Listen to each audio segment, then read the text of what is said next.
Alors, ce challenge est passionnant. Vous ne réglerez certainement pas tous les maux du monde cette semaine. Si, je vous le dis. En revanche, vous pourrez peut-être contribuer à créer des solutions innovantes. C'est ça l'objectif. L'objectif, c'est que vous vous fassiez vraiment plaisir et que vous partiez de quelque chose qui vous rend triste, vous met en colère. Je pense que ça, c'est ça qui est vraiment important. Qu'est-ce qui vous rend triste? Qu'est-ce qui vous rend en colère? Dites-moi. La colère vous met en colère. Ok. Quoi d'autre? Qu'est-ce qui vous rend triste? Rien ne vous rend triste. Qu'est-ce qui te rend triste? Pas grand-chose. Pas grand-chose. Un homme heureux, Spinoza. Le fait que ce soit si compliqué de trouver du travail. C'est compliqué de trouver du travail. On en parlait tout à l'heure, c'est vrai. C'est triste. Pas grand-chose. Pas grand-chose non plus. Qu'est-ce qui? La pauvreté et tout. La pauvreté. Et toi? La guerre. C'est pas trop les océans qui sont dégueulasses. Les océans qui sont dégueulasses. Et toi? La pollution. La pollution. Ça rend en colère et puis ça pue. Et toi? Trump. Donald Trump. Aïe. Et toi? Les inégalités. Les inégalités. Et toi? Le réchauffement climatique. Le réchauffement climatique. Mais vous voyez quand même, il y a des choses qui vous rendent triste et des choses qui vous rendent en colère. Moi, les SDF. Les SDF, ok. Les SDF te mettent en colère. D'accord. Très bien. S'il vous plaît, s'il vous plaît. Merci. Alors, nous, on va vous présenter notre aventure qui a duré 1 an. Pendant 1 an, nous sommes partis faire un tour d'Europe pour rencontrer les innovateurs, les gens qui essayent de trouver des solutions. C'est des associations, c'est des start-up, c'est des petites PME, c'est parfois des grandes entreprises, c'est parfois des maires de villes, des institutions, etc., etc. Et tous ces gens ont en commun qu'ils essayent de résoudre des problématiques sociétales. C'est-à-dire qu'ils sont partis d'une colère, de quelque chose qui n'allait pas, et ils ont essayé de retourner cette situation, et ils ont essayé d'en créer une utopie concrète. On parlait tout à l'heure de l'Institut du futur souhaitable, c'est exactement de ça dont on parle. Alors là, on n'a pas été là, on a pris cette photo sur Internet, donc là on n'y était pas, je ne sais pas où c'est d'ailleurs. Et on a le petit truc. Est-ce que je crois qu'il y a un petit. Il n'est pas là. Bon. Donc voilà, notre ambition avec. Au début, ça s'appelait Europe Tomorrow. Maintenant, ça s'appelle Tomorrow puisqu'on est en train de, on va en reparler aussi plus tard, mais on est en train d'internationaliser le mouvement avec d'autres communautés, un peu comme WeShare le fait, partout dans le monde. Et donc, avec Europe Tomorrow, notre objectif, c'est de rapprocher demain. C'est de montrer que demain, un demain souhaitable, comme Mathieu le disait, est possible, qu'il existe déjà, mais qu'on a besoin d'ouvrir les yeux pour le voir. Et que lui-même a besoin et que les innovations ont besoin de se développer pour impacter davantage le monde. Ça, c'est notre ambition. Ensuite, Boris, peut-être que tu... Vas-y, je te laisse. Bonjour à tous. Donc, Florian vous a présenté l'ambition. Ça se matérialise à travers 2 missions. Donc, une première, c'est d'aller identifier sur les territoires les innovations sociales et environnementales les plus prometteuses. Donc, concrètement, pour nous, ça s'est matérialisé à travers un tour d'Europe pendant 1 an. Donc on a allié l'utile et l'agréable. Et dans un second temps, c'est de voir dans quelle mesure on peut les dupliquer et les faire changer d'échelle. Donc les faire grossir jusqu'à ce que ça puisse amorcer un changement de société global.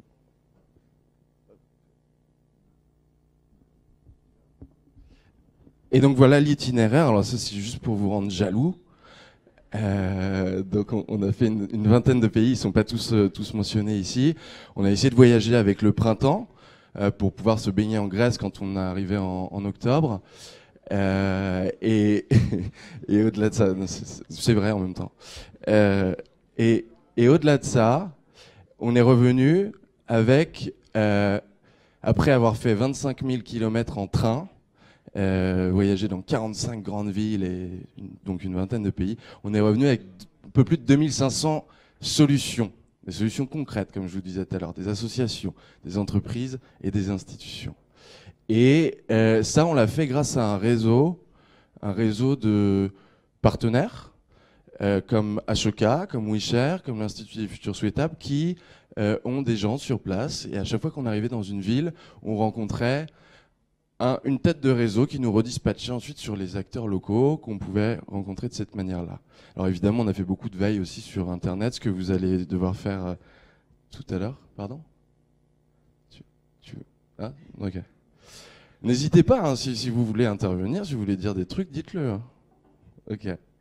Et donc, 300 de nos solutions sont sur notre site internet qui vous a été communiqué, je pense, par Laure, europetomorrow.org. et voilà. Et nous, on va vous en présenter une petite dizaine, juste pour vous donner une idée des initiatives, des solutions qui essayent de changer le monde. Voilà. Peut-être ouais, juste pour compléter, le tour, on l'a pas fait en backpacker, juste avec nos sacs à dos sans partenaire derrière. On a été financé pour le faire. On a eu, pour la petite anecdote, les trains gratuits pendant 1 an. Et c'était un vrai projet entrepreneurial, puisqu'on a dû lever des fonds, entre 100 et 150 000 euros, avec une dizaine de grosses entreprises et plein de partenaires pour construire du contenu. Et donc il y a un gros travail à faire en amont et en aval, et c'est un programme de 3 ans qui est en train de continuer et qui se développe aussi à travers le monde. Voilà, puisqu'on a des équipes qui se constituent en dehors d'Europe, notamment au Brésil et en Afrique du Sud. Exactement, et justement, nos missions, c'est continuer à sourcer les innovations partout dans le monde. C'est, comme on vous le disait tout à l'heure, donner le récit d'un monde souhaitable, d'un monde durable. Et puis, c'est aussi d'accompagner les grandes entreprises et les leaders du monde, peut-être pas Donald Trump, mais les accompagner pour qu'ils comprennent ce monde qui se transforme. Premier exemple. Donc, on a commencé par l'Espagne. On est arrivé quasiment directement dans ce château incroyable au milieu de la forêt, à côté de Barcelone. Tu veux en parler, Maurice ? Ok. Est-ce que tout le monde connaît ce que c'est qu'un Fab Lab, peut-être ? Ah, pas mal. D'accord. Ok. Bon, déjà, ça va simplifier les choses. Donc, ça, c'est un lieu, Val d'Aura, qui est à côté de Barcelone. Barcelone, il faut savoir qu'on appelle Barcelone la Maker City ou la Fab City, puisque c'est une des villes au monde où il y a le plus de Fab Labs au mètre carré. Il y en a plus d'une 50aine. Et cet espace-là est une sorte de Fab Lab dédié à l'autonomie et à l'autosuffisance, donc alimentaire, énergétique et industrielle. Donc c'est comment on relocalise le processus de production. Et dans ce lieu, donc sur l'autonomie alimentaire, il y a une forêt comestible. Donc en fait, tout autour, c'est une forêt avec plein de vergers, etc., qui fonctionne sans intervention humaine. Il y a un jardin en permaculture. Donc permaculture, c'est une méthode d'agriculture durable qui préserve la vie des sols, etc. Il y a aussi de l'agriculture urbaine. Sur l'autonomie énergétique, donc il y a des capteurs partout dans le bâtiment qui permettent de mesurer les pertes d'énergie, la consommation d'eau, là où il y a des fuites, etc., pour pouvoir vraiment optimiser le lieu. Il y a évidemment des panneaux solaires et de l'énergie renouvelable. Et il y a également, pour l'autonomie industrielle, donc il y a un énorme Fab Lab avec les trucs classiques type menuiserie, imprimante 3D, qui utilisent des ressources locales. Donc ça peut être de l'argile, ça peut être du mycélium, c'est le petit filament qu'il y a dans les champignons, pour construire des prototypes de ce que sera l'habitat de demain. Et donc la philosophie de ce lieu, c'est de passer d'un modèle dit PITO, donc Product In, Trash Out, donc on produit quelque part et on rejette les déchets n'importe où, globalement, à DIDO, Data In, Data Out. Et là, du coup, c'est les ressources qui sont locales qu'on utilise, et en fait, ce qui bouge, c'est les flux de données. Et donc tout est open source, et c'est la connaissance universelle de tous les gens qui bossent dans les Fab Labs qui permet d'apporter des solutions locales à des problématiques de société. Alors ça, c'est quelque chose qu'on a découvert en Hollande, une sorte d'inventeur fou génial. Et lui, il est parti justement d'une de ses colères. Il s'est dit, le monde est trop pollué. Et il a créé du coup cette tour anti-pollution. Et cette tour, elle est géniale parce qu'elle capte le carbone et elle crée des diamants avec ce carbone. Et donc du coup, c'est une petite bijouterie intérieure. Et ce projet est en train d'exploser en dehors des frontières de l'Europe, en Chine notamment. N'hésitez pas, si vous avez des questions, levez la main et on peut rebondir directement. On aura un petit temps aussi à la fin si vous voulez. Oui, Volver. On fait une chacun notre tour si tu veux. Alors, WeVolver, c'est un projet qu'on a vu en Angleterre. C'est des jeunes, qui étaient bien plus jeunes que nous d'ailleurs, qui ont monté une association pour monter tout ce qui est robots et exosquelettes, etc. Et du coup, ils aident à travers leur association des enfants qui sont malades, qui sont dans leurs hôpitaux et qui ne peuvent pas se déplacer. Et ils mettent à disposition des robots avec un petit système de caméra embarquée qui fait que ces robots vont dans les musées, dans les zoos, etc., dans des lieux culturels. Et la personne qui est dans l'hôpital, en fait, vit à travers cette caméra embarquée ce que vit le robot. À côté de ça, ils ont aussi des systèmes de prothèses. Donc, je ne sais pas si vous avez vu, mais avec les imprimantes 3D, on peut maintenant construire sa propre prothèse, beaucoup plus aérée, beaucoup plus adaptée à ses besoins. Et donc, du coup, ils mettent des plans open source pour que chacun, même si il est en situation de pauvreté, puisse construire sa prothèse. Exactement. The Solar Hourglass, du coup, c'est une initiative à Copenhague, majestueuse. Et en fait, on a essayé de vous donner ici un panorama des initiatives qui sont parfois spectaculaires, pour vous dire, n'hésitez pas à rêver, n'hésitez pas à partir très loin. Et là, en l'occurrence, ces gens-là sont partis très loin. C'est-à-dire que ces architectes danois ont créé comment on peut appeler ça, une structure géante, un monument. Alors, si vous voulez, c'est une métaphore du temps qui passe. Il faut comprendre ça. Hein. C'est de la poésie. Et en même, donc c'est la forme d'un sablier. Et en même temps, ce temps qui passe, c'est aussi de l'énergie qui est générée. C'est-à-dire que ce monument crée de l'énergie, c'est une centrale thermique. Et donc au-delà d'être joli, c'est utile. Voilà. Juste pour les ingénieurs, ça agit comme un concentrateur solaire. Donc en fait, tous les rayons du soleil sont concentrés au milieu pour produire de la chaleur. Et voilà. Original Mover Pact, c'est une initiative allemande. Tu me dis quand tu veux. Je te la laisse. Oh, ok. Du coup, ça on a la même initiative ici en France, à Bordeaux. C'est un supermarché où il n'y a aucun emballage. Supermarché sans emballage. Donc ils ont complètement disrupté le concept du supermarché et des emballages jetables. Et donc tout fonctionne avec des consignes. C'est-à-dire que vous pouvez avoir... vous connaissez les consignes quand même. Oui, merci. Voilà, donc c'est assez simple comme concept, mais en même temps c'est très disruptif.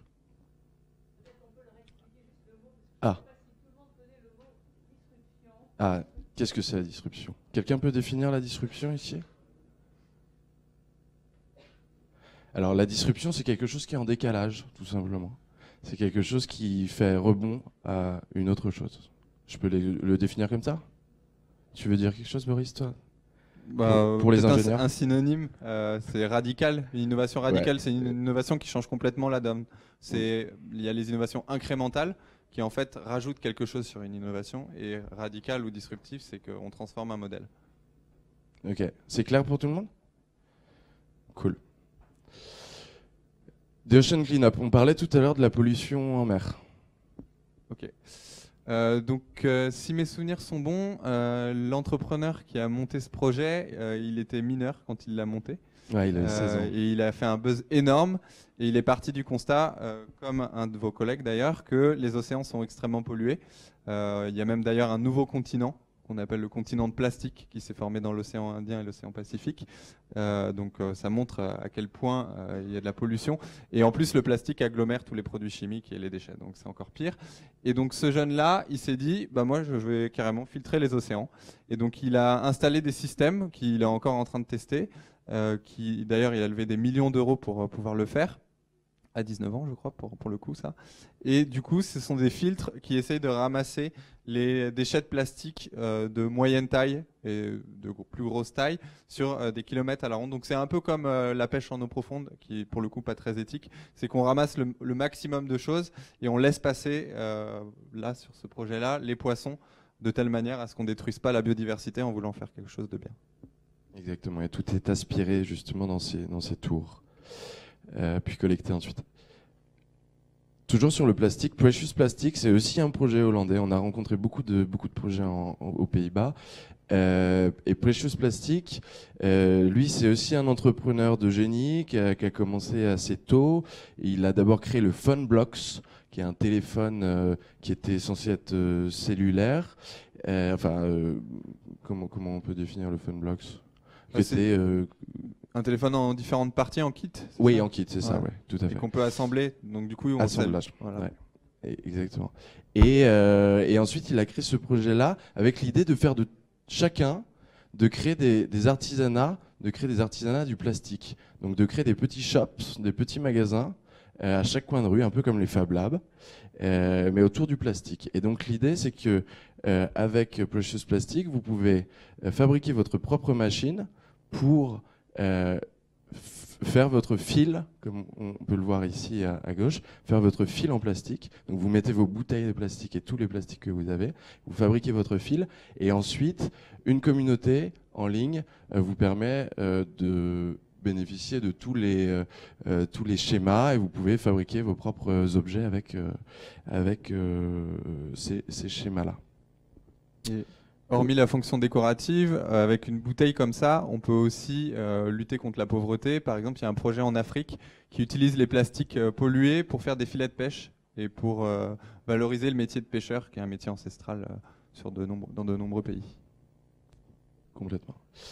Low-Tech Lab, alors c'est marrant parce que Boris, on les a pas rencontrés en Europe, et Boris les a rencontrés au Brésil. À Sao Paulo, ce qui était plutôt cool. Et à Rio. Et donc du coup, Low-Tech Lab, c'est d'ailleurs un projet breton, big up.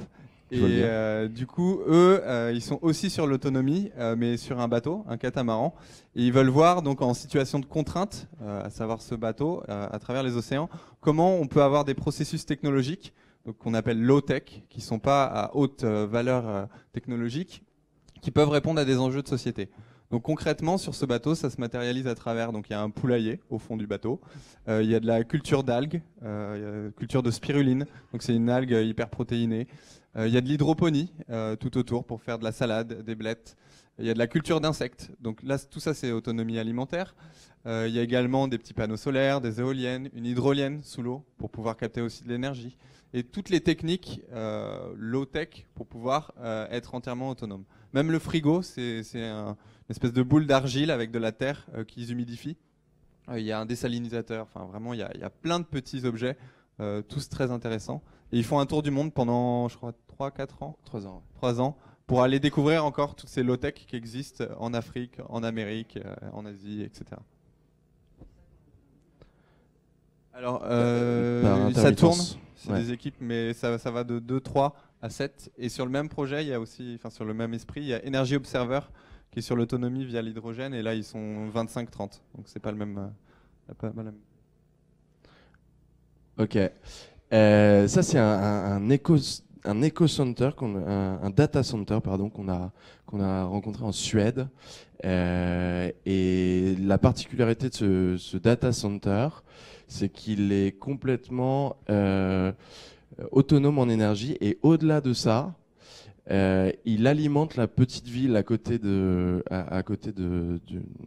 lui, une ville de 10 000 habitants à peu près, je crois, c'est ça, Falun en suédois. Et voilà, et ça c'est une première mondiale.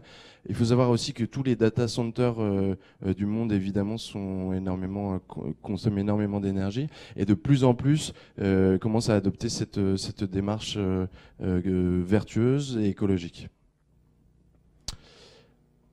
Interface. Donc en fait, juste simple. pour rapidement, Ouais. dans chaque pays, on a dégagé des tendances et des modèles émergents. Je parlais tout à l'heure de l'Espagne avec le mouvement des makers, les Fab Labs ou tout ce qu'on appelle DIY, donc do it yourself, fais-le toi-même.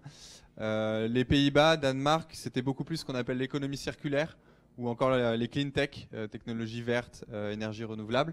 Et aux Pays-Bas, une des structures entreprises qui est un peu emblématrice de l'économie circulaire, c'est une structure qui fabrique des moquettes, donc rien d'extraordinaire, sauf qu'en fait, à échelle mondiale, recycler des moquettes, réutiliser des déchets, etc., ça change beaucoup la donne, et c'est ce que fait Interface. En fait, ils utilisent toutes les moquettes usagées pour reproduire des moquettes. C'est ce qu'on appelle l'économie circulaire, et on pourra aussi en reparler au cours des différents ateliers.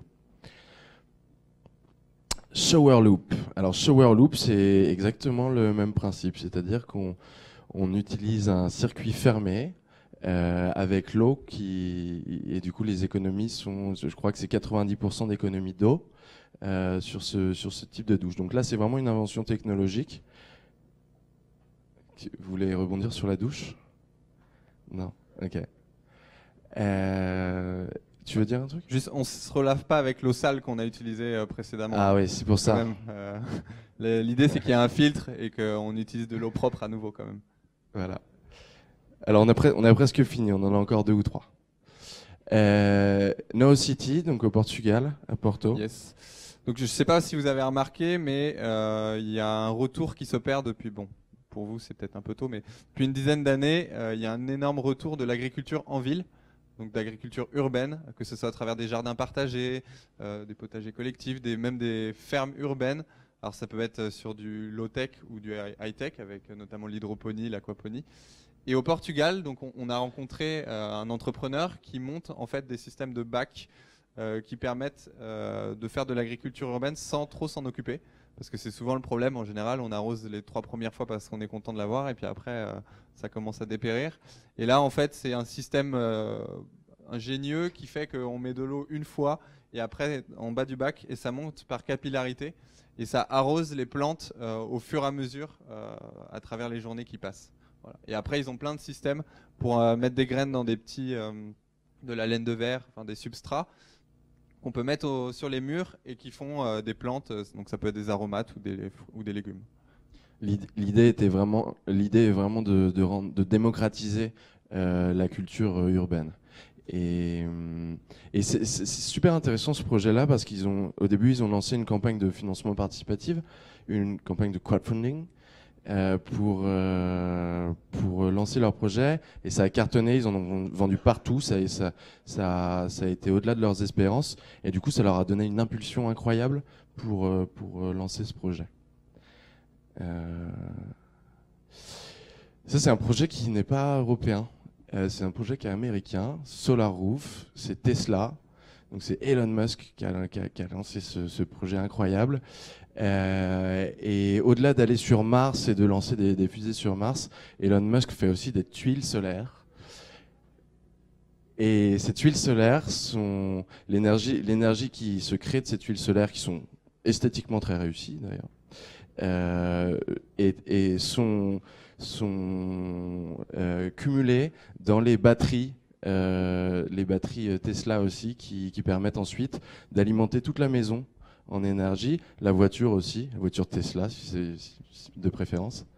Voilà. Et c'est vraiment typiquement un projet sur lequel on peut se dire mais pourquoi on n'y avait pas pensé avant ? Ok. On revient en Espagne là. Yes. Alors je ne sais pas si vous connaissez la technologie Arduino, peut-être les geeks. Ouais, j'entends des oui. Donc en gros, bon, pour faire simple, et peut-être que les gens qui connaissent bien pourront me corriger si besoin, mais Arduino c'est un mini ordinateur très simple d'utilisation, donc on n'a pas l'écran, etc.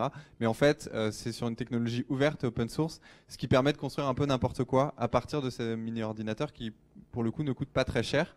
Et en fait, là, ils ont utilisé cette technologie pour construire un petit kit qui s'appelle Smart Citizen, que n'importe qui peut faire et s'approprier, et en fait ça permet de capter n'importe quelle donnée sur un endroit donné. Donc par exemple chez vous, vous voulez connaître le taux, enfin la perte d'énergie, la température, la perte d'eau, même le bruit, etc. En fait, vous installez des capteurs sur ce système et ça permet de mesurer tout ça. Et après, une fois que tous ces gens-là ont utilisé ce kit Smartisan, il y a un flux de données qu'on appelle les big data. Donc là, pour le coup, je crois que c'était 200 millions à l'époque où on y était, qui permettent d'optimiser tout ce qui se passe en ville ou chez soi. Et donc du coup, à Barcelone et même maintenant dans le reste de l'Europe, il y a des gens qui ont installé des kits un peu partout, dehors, à l'intérieur, dans de nombreux quartiers. Et avec les big data, on peut optimiser. Donc c'est ce qu'on appelle les smart cities, les villes intelligentes. On peut optimiser les flux, que ce soit d'énergie, les flux même automobiles, les flux d'eau, etc. Ouais. Et à Paris, on a une application qui est pas mal aussi qui s'appelle Plume Labs. Qui connaît pour mesurer la pollution. Je vous invite à télécharger cette application. Ça vous permet en temps réel de voir à quel niveau est la pollution. Et ça vous conseille ou pas de sortir en vélo, de faire du sport dehors, de boire un verre en terrasse. Vous avez la majorité ? Oui. Vous êtes majeur ? Oui, vous avez le droit. Ok. D'accord. Oomph. Alors Oomph, c'est une initiative anglaise qui vise à aider les personnes âgées à faire du sport. Et en fait, on se rend compte qu'au-delà de ce fait qui peut être un peu perçu comme quelque chose de rigolo, on fait d'énormes économies, notamment au niveau de la sécurité sociale, sur les accidents évités et les petits bobos, les cols du fémur et ce genre de joyeuserie. Et donc du coup, au-delà de ça, ça fait aussi du lien social et ça fait du bien à tout le monde. On a la même chose en France, ça s'appelle Ciel Bleu, d'ailleurs, si c'est quelque chose qui vous intéresse. Lulu dans ma rue. Alors, c'est une initiative française. Il me semble qu'ils sont en lien avec Ashoka, d'ailleurs, je crois. Complètement. Ouais. Et donc, du coup, l'idée, c'est de réinventer un métier qui est bien ancien, qui est le métier de concierge, qui est notamment créateur de liens sociaux, puisque c'est la personne dans l'immeuble qui permet de récupérer toutes ses affaires, de laisser quelque chose quand on part en vacances, etc. Et donc là, ils utilisent les kiosques, il me semble, les kiosques à journaux, pour recréer des conciergeries qui peuvent permettre justement de créer le lien entre tous les habitants, de créer des actions collectives à l'échelle d'un quartier, de promouvoir des associations, etc. Et donc du coup, c'est un petit lieu, si vous en avez un dans vos quartiers, que je vous conseille d'aller voir, parce que vous aurez souvent de nombreuses informations sur les gens que vous côtoyez ou pas, qui sont à côté de chez vous. Ouais. Et les Lulus sont aussi des gens qui sont réinsérés socialement. Voilà. Je crois que c'est la dernière. Ah, non, c'est l'avant-avant-dernière. Je vous mentais tout à l'heure quand je disais qu'il n'y en avait que 2 ou 3. De Food Assembly. S'il vous plaît. Là, il en reste vraiment que 2 ou 3. de Food Assembly. C'est la ruche qui dit oui. Qui connaît la ruche qui dit oui? C'est quand même connu, ça. Non? Personne? Ok. La ruche qui dit oui, c'est des circuits courts. Et en fait, c'est un moyen de faire vos courses. Vous pouvez faire vos courses sur le site de la ruche qui dit oui. Et ensuite, aller chercher vos produits directement à côté de chez vous, dans une ruche. Et le principe, c'est que ça met en contact directement des agriculteurs et des consommateurs. Et donc, ce sont que des produits locaux, des produits bons et des produits bio en général. Et donc, vous pouvez commander, comme je vous le disais, vous pouvez commander vos produits sur le site internet, sur l'application. Ensuite, allez vous rendre dans une ruche et vous rencontrez directement l'agriculteur. Vous pouvez lui poser des questions, comment on fait cette recette, ça vient d'où ce produit, etc. Et c'est un concept français qui est en train de se répandre partout dans le monde. Ça fait écho aussi à ce qu'on appelait avant les AMAP. Les AMAP, Boris, l'agriculture c'est ton sujet, là, je te vole ton truc. Donc les AMAP, Associations pour le maintien d'une agriculture paysanne. En gros, quand vous achetez votre nourriture, la plupart du temps c'est au supermarché.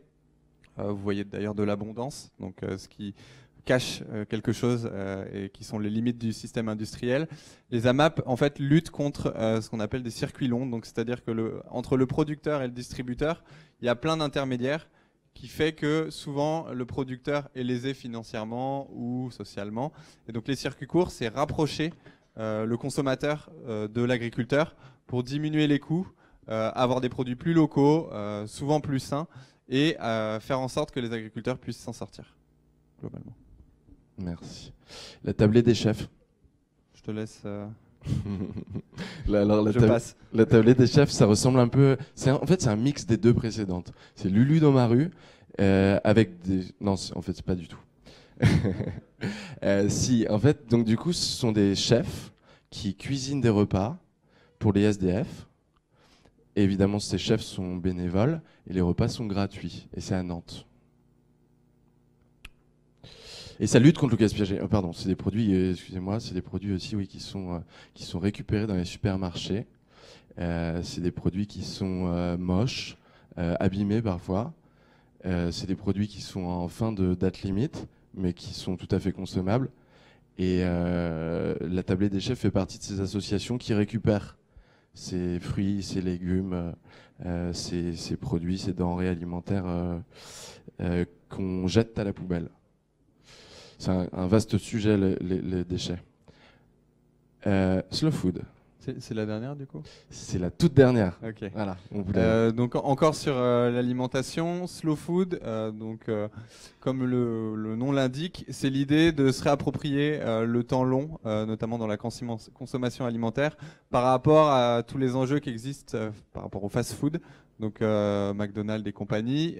D'ailleurs, il faut savoir que juste manger un hamburger McDo, c'est l'équivalent de 2 mois de douche. Donc si vous voulez devenir écolo, faut peut-être juste éviter un petit peu de manger des protéines animales de McDo plutôt que de ne pas prendre de douche. Voilà, juste pour la petite info. Et donc du coup, Slow Food, c'est un mouvement mondial qui prône un retour au bien manger, au bien vivre, à travers une alimentation saine, de qualité, et qui font des ateliers justement pour se réapproprier ça. Donc ça va de distinguer une courgette d'un concombre jusqu'à des ateliers un peu plus poussés sur l'agriculture durable.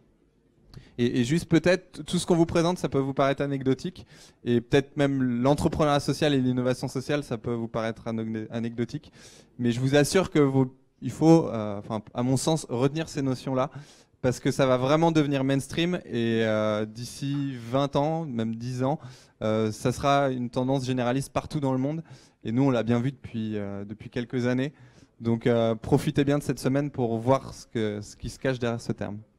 Merci Boris. Et je pense, oui, je rebondis dessus, je pense vraiment que les entrepreneurs sociaux sont les futurs rockstars. Je dis ça, je dirais. Merci beaucoup. Un grand merci à Florian et Boris.